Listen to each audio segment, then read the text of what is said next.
Guys, is Reborn here to show a video for Temple of Ages out inside the Fissure Woe farm. You're able to scroll there for Embark as well. I'm going to go ahead and kneel since we have favor. It says 15 more till favor, but I can still pay. So I'm going to go ahead and enter. First, before I'll go ahead and describe, you can do any runes you want because you're not going to have any as a secondary ritualist build. I'm running as a monk. Low 60 armor, so it's worked numerous times where I've gotten between 2 shards and 7 shards per run. So it's definitely worth the 1,000 gold investment. So any rune armor you prefer, as long as it's maxed, you're able to do. I usually prefer to do Radiant because I like energy, and then I'll just have Superior Vigor. So let's go ahead and get started. I'll be sure to put my build in the description. This works for monk, but you're able to duplicate this build for any profession. Prefer a caster profession. I wouldn't recommend a warrior just because you only have 2 energy regen, and it's going to be a little harder for you to manage your energy with 2. All you're going to need for a weapon is a plus 15 or plus 20 energy staff. So enjoy. Alright, I'm going to start off here. I set my spirits up. I'm inside. I summon my spirits up here. I get them in place. Alright, now they're starting to attack my spirits. That's when I run ahead. So the reason I ran ahead is so that I don't have to deal with them, basically. There's no reason to kill these. It's going to cause a little bit of an issue. It's going to make it a lot slower, and it's hard to solo as a Rit. Alright, so this is going to be a little bit tricky, but all you literally do is just have Drunken Master as the skill I use. You're able to use other sprints if you want, or a Cupcake, but I prefer Drunken Master just because it's 90 seconds, gives me 15% speed boost, which is enough to farm it in normal mode, not hard mode. The drop rate's the exact same. Alright, now that we're here on the mission map, since if somebody's not used to the Fissure Well area, I'm going to be back here. You're going to have a group on the left and right that's going to go right and left. I just stand right in the middle, and I'm going to go ahead and wait for them to pass. So they'll usually pass left and right. You'll learn the route. They go the same route every time. You wait for them, and then you use your Drunken Master or whatever speed boost you have, and you can run past. Being in normal mode, you break aggro within a few seconds. So it makes this very easily farmable and very user-friendly to any profession. As you can see, I'm using Monk Ritualist, all Rit skills, plus Dwarven skill, 12 Communing, 12 Channeling. And then I just have Divine because that's what I have for my staff. Alright, so all I do is literally summon my spirits, and we're going to start our farm. So we're right at 1 minute in, and we're starting our farm.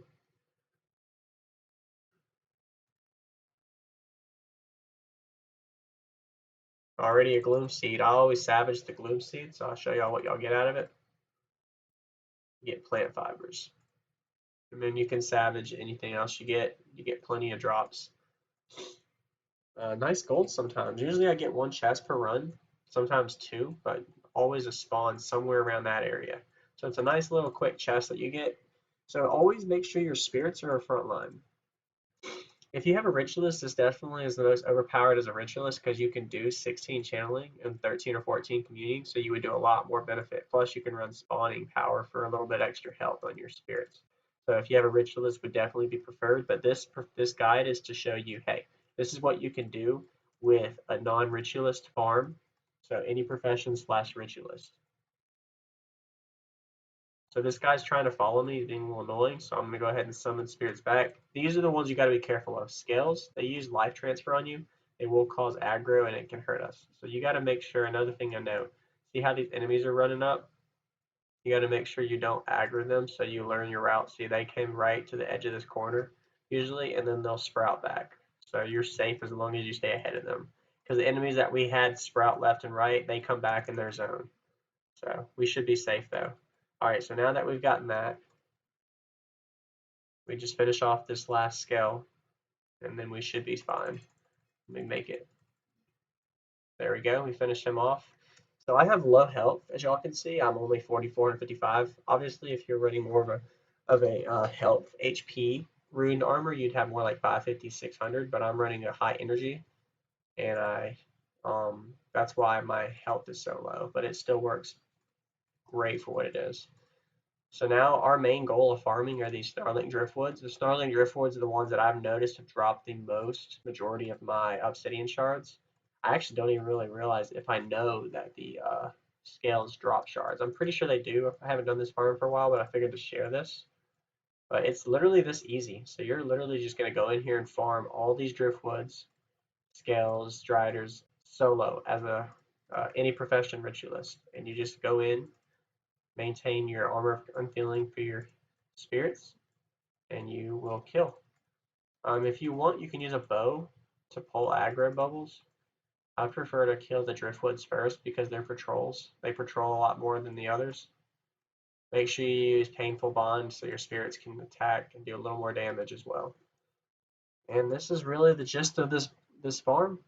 Is I'm just gonna go through and do one run so I can show y'all, hey, here's the full route.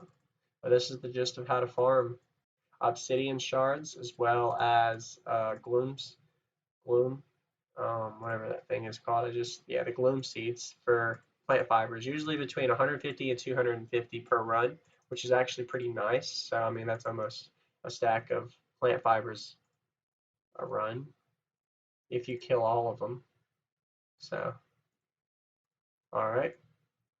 So these scales are a little annoying. I don't like killing them, but you've got to usually, just because of the fact that they're going to be in the way for the farm. You're able to avoid them, but I always just ended up killing them. So as long as you have your hex on them, painful bond hex, then they'll usually die within a few seconds. Try to stay away from them if most you can, because see how he used life transfer on me? That's causing issues for me because he's basically getting healing from that. So you kind of want to avoid that, and they can't use it on your spirits. We haven't seen any obsidian shards this run yet, which is a little hopeless sometimes because you'll do runs where you might get 7 or 8. Actually, 7's the max I've ever gotten, and the lowest I ever got was 0. So a slow run is 0 or 1, and an average run is like 3 or 4. A really good run is 6 or 7. I don't think I've ever counted more than 7 in a run. I've even seen 2 drop within 3 mobs. I mean 1 mob. So I killed 3 enemies and 2 of the 3 dropped it. All right. So that's all I'm doing. You see how my health's struggling because I'm a little low in health, but I'll be fine. I have Vampirism to heal me. See, Vampirism's using its attack. I get 20 each time if your Sunspear is at high enough rank. Just try to run up to us, but we're not. I'm going to go finish him off with Hex. There we go. All right. You could kill these scales back there, but I don't like messing with them, so I'm just going to move forward. And you see, this is all I'm doing, is I'm going out here killing every area of the farm. After you get here, you're able to even kill the other side.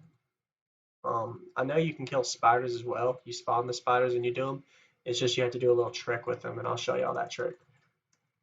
So we're in 7 minutes, no shards, no luck, no happiness right now, because kind of a almost pointless farm without it. But in a sense, there's runs where you get a lot of luck, and there's runs where you don't get much luck.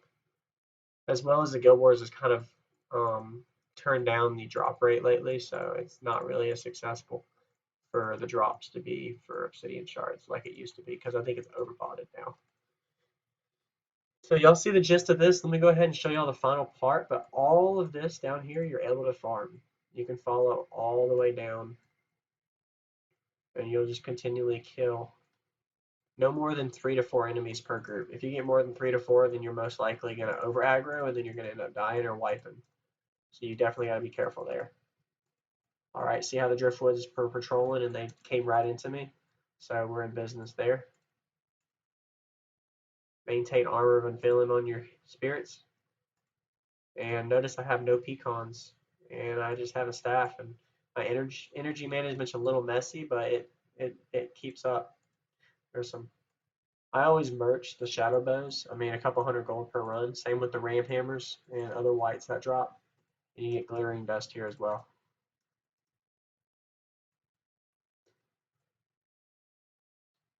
Alright, gloom seeds. We still don't see any obby shards. The obby shards normally drop most from the driftwoods.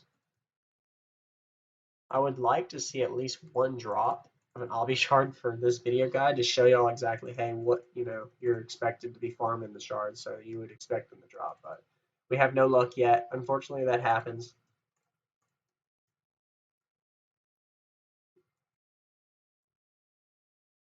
All right, and we are in 9 minutes in. No obby shards drop. None yet. Should work out soon. Hopefully one drops soon.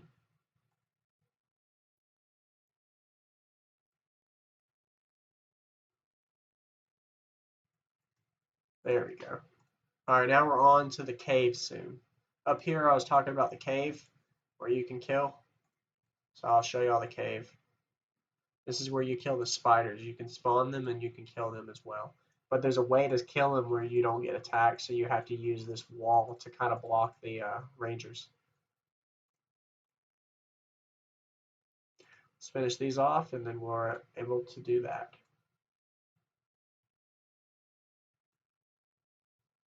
But anyway, guys, thanks for watching. If y'all watched all the way up to here, and this is pretty much proof of this is able to be farmed with any profession as a ritualist secondary. Just make sure you have 12 communing and 12 channeling. And if you're a ritualist, recommended if you're able to. But this guide is made for non-ritualists. Ritualist would be the best for damage potential. All right, now that we have the spiders popped, all we need to do is see how they're healing. So it's a little annoying. So what I try to do here is get them back. I bring my spirits back some. All right, we already killed one. And you just literally just keep going at it. You'll see the spiders all spawn, and you just keep farming them. They'll spawn a couple of groups, and you just keep farming them. But don't be careful because you got poison that'll hurt you. So you hide back here so the arrows won't hit you. You can pop a few new spirits, and then you can summon your spirit right in range. There you go, in range, and then move back. Now you're hiding behind the wall, basically, and they're killing. See, I see one getting attacked right now. And usually, majority of the time, the healing spring, that skill that they use, that heals them, they usually erupt. Enough spirits can erupt it. So,